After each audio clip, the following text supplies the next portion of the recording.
Check po natin to sa block 21 lot 25. So ito yung isang bedroom po dun sa likuran. Bali, bedroom 3. Meron po tayong window dito para sa ventilation. Then ito po yung aircon system po niya.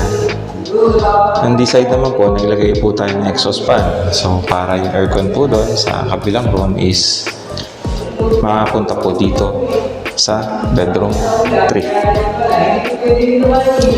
Ito naman po yung existing na handrail or stair railings po ni Serena unit. Nilagyan na lang po natin ng wooden texture yung handrail po niya.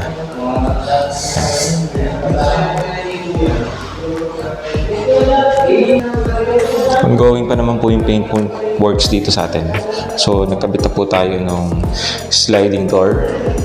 Then, meron na rin pong aircon system dito sa master's bedroom.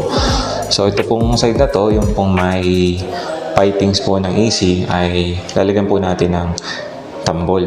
So, lalagyan po natin ng accent. Ito naman po yung kanyang toilet and bath.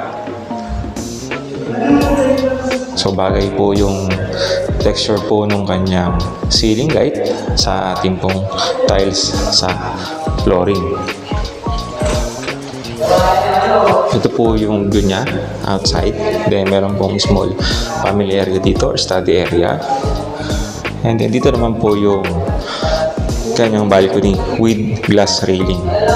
And then yung handrail po niya is nakahaspirin po yan. So medyo lilinisin pa naman po ito. Tsaka po mag-grouting pa po dito.